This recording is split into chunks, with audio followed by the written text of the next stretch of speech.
What happens when a young man who's raised in Mumbai comes to the USA and taps into his hidden potential? Well, what happens is you get to become the leading South Asian men's designer in America. I am happy to introduce to some and just reacquaint with others the look, I can't even say the word. How about I say awesome and get it right? Shashank Gupta. He is, as I stated before, the leading South Asian men's designer in America. He helps couples bring their bridal visions to life. To him, they are not just outfits, but memories. He is the owner of Nazranaa, the biggest Indian bridal boutique in the country. Shashank is also executive producer of the hit reality show web series Nazranaa Diaries, who I have recently binge watched over and over and over again because I was so amazed and thrilled with what I saw. It has over 14 million views, and I probably added a couple of million of my own. His work has been featured in Forbes, South Asian Bride magazine, Brown Girls magazine, to name a few. Shashank, welcome to the show. Talk to me. So talk to me. How you doing today? I'm good, Brenda. Thank you for that lovely introduction. And more importantly, your energy. You know, Give me some of that energy. yeah, this is Friday Night Live, y'all. For those of you that may watch this later, it is 7:16 p.m. here in the USA. And Shashank agreed to do this late night interview because his schedule, he's a busy man. And he really was so generous and gracious to allow me this time to interview him. And I am thankful for that. I never take lightly when people take the time to come to talk to me. You know, I was reading your bio, I was reading your sister's bio, and just reading up on what Nazranaa represents. And I feel truly blessed that I've been introduced to you, your company, and what you stand for. Can you tell the people, how does a young man like yourself, working in his father's warehouse, that then grows up to graduate magna cum laude from Rutgers, then goes on to become the leading Asian menswear designer in America, get the idea to do the things that you have accomplished? Could you talk to us about that, please? Thank you, Brenda. You're really far too kind. And no, thank you for having me. It's an honor and a privilege both to be on this platform with you. My journey started, so pretty much everything that I've learned by osmosis. When I went to my first factory visit when I was 10 years old, it was a silk factory that my dad took me, and I saw how the yarn was made, what the waft and the weft meant. And when I used to go to the office with my dad, he would never let me just sit idle. My very first assignment, I remember, was to learn how to just roll fabric. Until you didn't get that right, you don't move on to anything else. You just roll the fabric and learn from the ground up. And back when I was in India, I wasn't a very good student. I was below average. It was like C or lower. But when I moved to the US, like something just clicked, and I went from that to straight A's. Like there are only 2 classes in college that I had a B plus in, but everything else was an A. And I went to college knowing full well that I was going to join my family business. So I didn't have a reason to go there or a reason to go there and excel. Like I could have easily just gone there and partied my way, because I knew I had this business waiting for me to take over. But I genuinely went there to learn, and I'm glad I did, because there's so much of it that I now use in my businesses to help me grow. My very first experience right out of college was, and I'm really gracious for my dad for sort of letting me and my sister do what we want and not hampering our growth. So he signed a lease in Houston in 2012, right after I graduated college. And he moved me there for 3 months. I was staying in a hotel, and he's like, "You go build the store." He's like, you've seen me build enough stores, and now you can do this on your own. And I'm like, are you serious? And he's like, yeah, go ahead, just go ahead and build the damn store. And it's amazing what kids learn Mm-hmm. just by being in the environment. So I built out a 3,500 square foot store all on my own. So buying the wood, getting the shelving made, to buying the glasses, the inventory systems, the camera systems, the sound systems, and I goofed up along the way, and I goofed up a decent amount. Um, but that one experience, I think, changed my confidence level within myself, and then gave me the ability to, yeah, I can go anywhere in the world and do whatever I want because I've done this now. And since then, we built a lot of stores after that, and they've been a cakewalk. um, so that's sort of the first part of my journey. And then once my sister sort of joined the business, we we saw that majority of our industry was taken over by sort of old people Mm-hmm. that didn't keep up with fashion trends, nor were they sort of service oriented. And I truly believe sales is service. It's not always about the money. You might have to lose money sometimes, and that's fine. You need to make sure that you deliver on what you promised, and if you go above and beyond, it'll come back above and beyond. um, and we saw this niche room in the market where there was no US based South Asian designers here, and we wanted to fill that gap in the market very quickly. So we kind of ramped up our business, and we came up with this idea of a TV show, where we wanted to showcase our brides and give them a platform to be seen worldwide. That plus we saw a really large increase in fusion weddings in the US, Mm-hmm. and the stats hold up for it. 38%. There's been a 38% growth since the year 2000 in intercultural and interfaith weddings, and we saw that in our store. Like, we had so many fusion brides where we were doing so many different things for them. We had Caucasian brides where we designed white gowns for them that were essentially had the same work as a lenga to honor both the cultures. So things like that, and we're like, this should be out in front of the world. No one else is doing it. Let's do it. And I had no filming experience, no background in that whatsoever. But I spoke to a friend, went on Mandy, hired a filming crew. They came in, we shot the pilot. I thought I was gonna be famous overnight, right? Like, here, look at Don't we me. all? That definitely did not happen. But it was a good start. It was definitely a good start, and it gave us some confidence where we were like, okay, let's continue this. So we made one more episode, and by no means is this success of mine alone. Mine, like, I've had help along the way, and I like to give that person a shout out. Her name's Mona Sanga. She's a Canadian makeup artist and a vlogger, and Mm-hmm. she's the only influencer that when I sent out a message to help me promote my show, didn't ask me for money. All she did was Wow. she went out on her vlog and she read out my email that I sent to her. And she said, I checked out the show. I enjoyed it. You guys should watch it and support it. And that just by that, we had like 60,000 views in 2 days. And now that video has over 2 million views. So it completely changed the Wow. trajectory of the show and my channel. And that video is essentially what got us our first network deal with a local Indian network. And then we've done 3 seasons with them. Two of them you've seen and binge watched.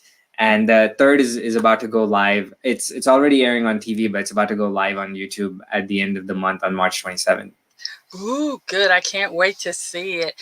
I'm telling you, if anyone, for those of you that are listening to us right now, before we go any further, I do encourage you to go on YouTube, television, wherever this is being um, aired, and watch the Nazranaa Diaries. You will not regret the time. And I encourage you to get your beverage of choice, kick your feet up, relax, and enjoy, because the stories are interesting. The garments are drop dead gorgeous. Let me tell you, the designs for the men and women, it made me want to get married all over again. I've already done it 3 times, so I don't need to be getting married. However, comma, if I ever do decide to do it for a fourth term, I was thinking that would be the place to go. The way that the staff caters to the brides, it just makes, I'm sitting there feeling excited for them about treatment. So I can tell that you guys are really big on service. I also went as far as reading the reviews for uh, your business. And let me tell you, great high praise. It's very rare today in a service industry where you can find them, because I'm one of those people. I'm a little skeptical. If things sound too good to be true, they usually are. I looked for the negatives, did not find them. And I said, that says a lot about you and your sister and your family's ability to deliver great customer service. And that was the one thing that kind of was the thread that ran through the reviews that I saw, that they felt like they were the only ones. And I thought that was interesting, that people felt so catered to, so pampered, and the brides felt absolutely beautiful. And one of the themes I saw on the show is that the ladies that helped the ladies get their garments, and the gentlemen, uh, made sure that they took into account their personality, how they felt. And it was just good to watch, and I really enjoyed it. So how did you come up with the idea for how to showcase the brides and the gentlemen in your show? Oh, so my sister, she loves watching Say Yes to the Dress. Um, Okay. she sort of grew up with that show, and I did some research into it, and I was just baffled. They have 19 seasons and 10 different spin-offs, Mm-hmm. and it was just it wasn't even jealousy, but it was just pure awe for Mm-hmm. their creative teams Mm-hmm. for creating content at that level with just white gowns. I Mm-hmm. mean, props to their team for doing that. Like really kudos to them. And I'm like, if they can do that with white gowns, my canvas is a lot broader. Lot I can broader. play with colors, I can play with men's outfits, I can play with jewelry, like I can offer so much more, and also a cultural It experience was that the that cultural experience alone was worth watching, because I felt like I had stepped into another world, and that I was getting that insider's look of what it's like to be a part of uh, uh, a very rich tradition of love and caring and family, and that part was amazing to me, especially when you had the intercultural aspects of it, and how the level of respect that was paid to tradition, the garment, to the mothers of the groom. It was a lot, and I really enjoyed it. I'm glad. I'm really glad you enjoyed it. So as you and your sister and your family, you're running several multi-million-dollar businesses, and you guys are fairly young. How does that play when you're dealing with other people, when they see all this you've done? Have you come up to any resistance because of your age as you try to produce the television show, you're running the businesses, and you're going to be writing a book? And I'm going to keep encouraging you for the movie, because your life story is amazing. So I'm putting it out there. I'm putting you on blast. You really need to think about that. So talk to me. So in terms of resistance, I'm trying to think. Not really, actually. We haven't met a lot of resistance, but I definitely think there was a level of self doubt. It didn't come from outside, but from inside. And I think as time progressed, and as you pointed out to me in our previous conversations, um, the more we've succeeded, that confidence is built up. I actually want to share a story. There's one major failure that helped me, oddly enough, to help me do better. We Mhm. started a business in 2016. And we scaled it up so quickly that within 3 months we were hitting $100,000 a sale a month. It was insane. And till I didn't do that business, I never understood what it meant that growing too quickly could be a bad thing. Because that business grew too quickly, we scaled too quickly, and I ended up losing close to $400,000 on that business within a year. But I'm really glad that happened, because that taught me so much that now I know that once, and I know my TV show is going to come out on a mainstream network or an OTT platform, that when it does, I know how to be prepared for it. I know how to scale my business, because scaling a business is not an easy thing. And if it happens too quickly, you can just crash and burn. So you're going to use that temporary setback to move you forward in your next endeavors.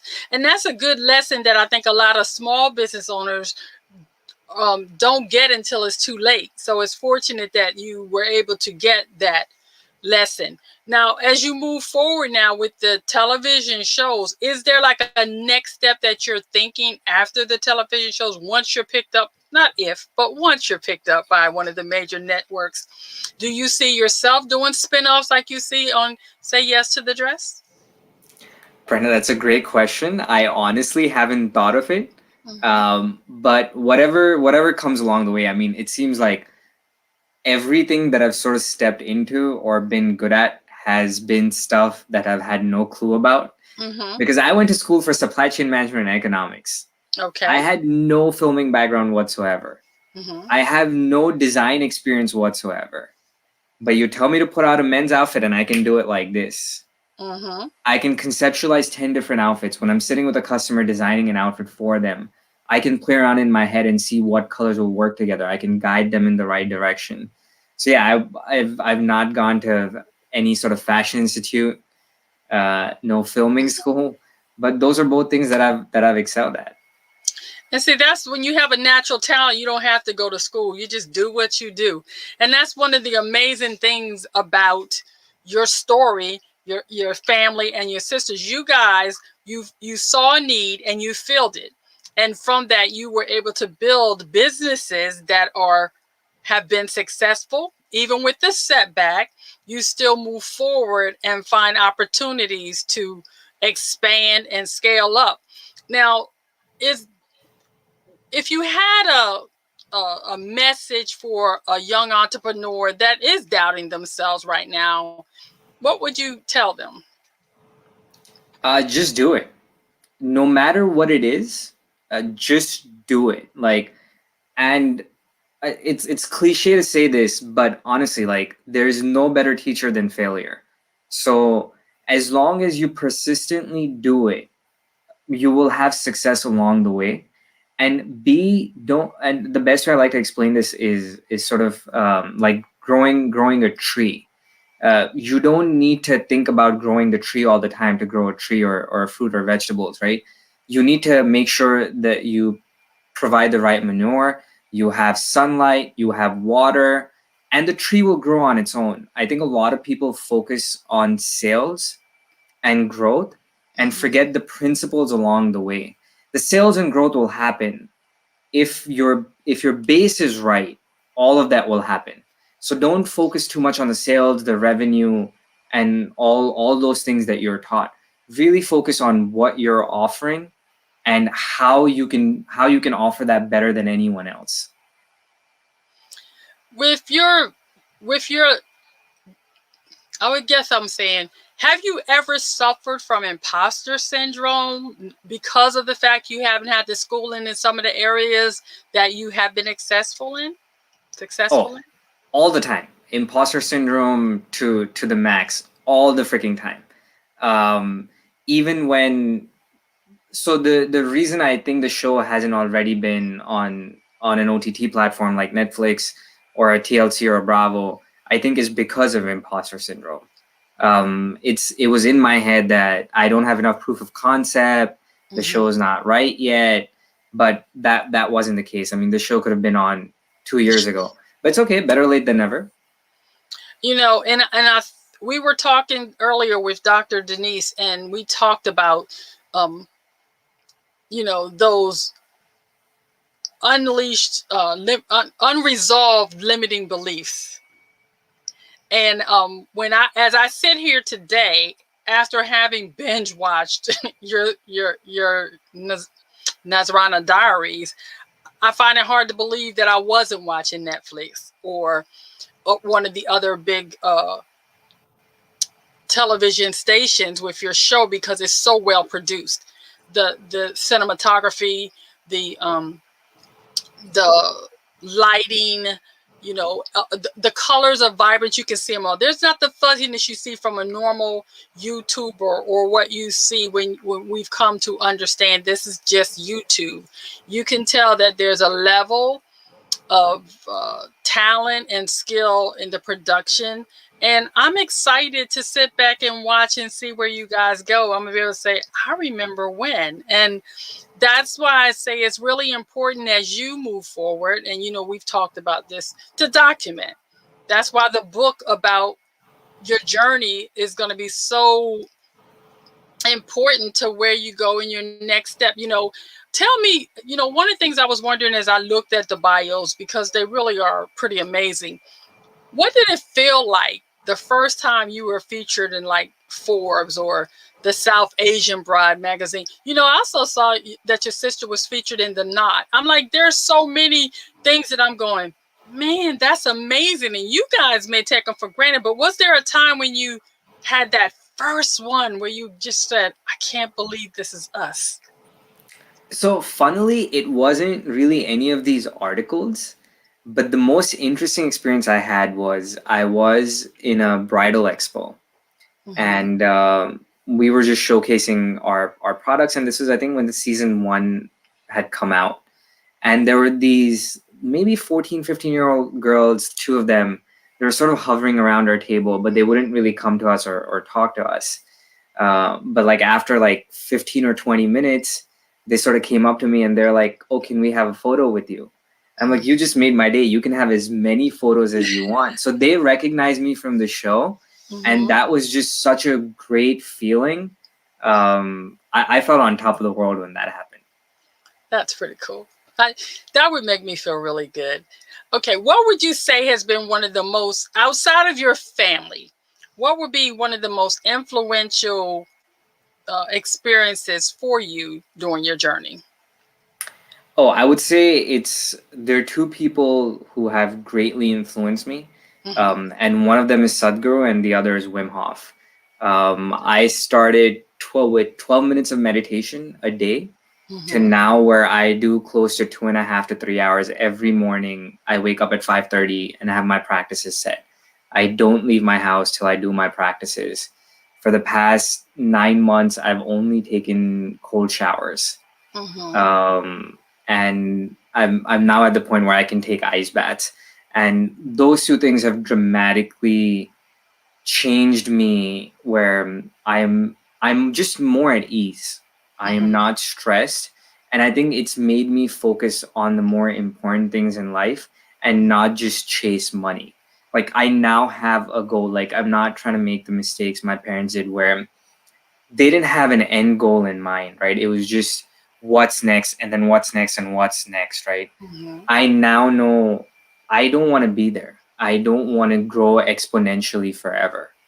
I want to set my boundaries. This is where I want to be. I want to get to that level, and then I want to give back to society as much as I can. Now, like you, meditation and ice, I'm not up at 2 hours in the morning to do it, but I have been recently introduced to the M word. So I do a modified meditation, because effortless silence has really changed the way my day starts. And I got introduced to Wim Hof and ice baths and ice showers about 6 months ago, I think it was, where I actually started practicing them. But I do them intermittently because I'm still not a fan of the ice. You got to do it every day, Brenda. Every day. You have to do it every day. I know my friend easier. who started with me, she does them every day, and she says that's why they're torture to me, because I do them so sporadically. But after hearing you, I'm thinking I might have to revisit the daily ice shower. We'll see. No promises yet. It's But so beneficial. You'll see your so what essentially happens when you start taking cold showers is your breathing pattern changes. You almost start panting, right? mm-hmm. Over a period of time, you will see that normalize. Mm. Where as soon as the shower turns cold, your breathing pattern hasn't changed, it's constant. And what's that doing to your body is essentially when you have anxiety or you're in stress, that's what's happening. Your breathing pattern's changing, and if you're cognizant of it and you can control it, that Mm. anxiety goes away, that stress goes away. So just conditioning your body to handle stress. And that's something I really need to work on. So I'm going to have to revisit that. Let me ask you, what or where do you see yourself 5 years from now? To be perfectly honest, I see myself hopefully teaching kids yoga. Teaching kids yoga. That's is that new for you, or have you started that already? No, that's new for me. So I'm part of this volunteer program right now where I'm on the back end of things. But I think till I hit my financial goals, right after that, I my goal is to teach at least 10,000 kids how to do yoga and meditate. Now that sounds like something interesting to do. What about with the Nazranaa Diaries? Where do you see yourself with that in 5 years? Oh, definitely making churning season after season, killing it on TV. That sounds really good. Okay, here's a question. I'm going to ask you a question that I heard someone ask on their show, and I was really intrigued by that. So I'm going to ask you this as we begin to close out. If you knew what you knew right now in the beginning of 2020, what would you have done differently? If if I had the knowledge of what I have now, what would I have done differently? Mm-hmm. Nothing. I mean, my past experience is what makes me, so I wouldn't want to change any of that. That's really cool because I heard him on this show and everybody had these long drawn out. So, you know what's funny is I had the same answer because I learned years ago that everything that we go through, everything we learn, everything we experience makes us the unique designer originals that we are. And the thought of changing something just doesn't seem right to me. I agree. I mean, what would we be without our experiences? So I would never want to change them, good or bad. Good or bad. I'm so glad you came to talk to me today.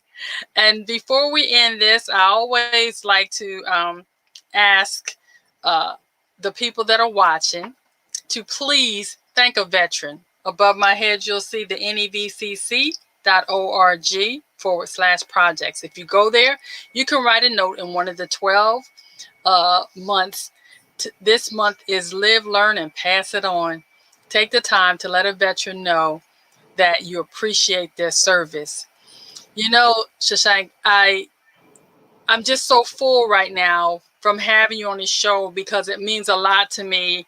You know, we've had some challenges getting here today, but I'm looking forward to watching the Nazranaa Diaries blow up to the phenomenon that I know it will be. I'm looking forward to watching you walk out and continue to live your dreams and live your best life. And I hope you'll come back on the show when you finish writing your book so that we can debut it right here on Talk to Me. You'll definitely be in the book, Brenda. Oh, well, thank How can the you. book start without you? That's sweet of you to say. Do you have any last thoughts for our audience before we end this today? Yeah, it's sort of my favorite quote. It is, if you don't do what you cannot do, there is no problem. But if you don't do what we can do, then we failed as a life. I like that. I'll have to rewind this so I can write that one down. Well, everybody, it was another wonderful day here on Talk to Me, and I thank you for joining me here on Friday Night Live. Remember, the choices you make today will be the reality you live tomorrow. Choose wisely. Thanks, Shashank. Thank you for being here Thank with you, me. Brenda. Thank you for having me. Be blessed, everyone.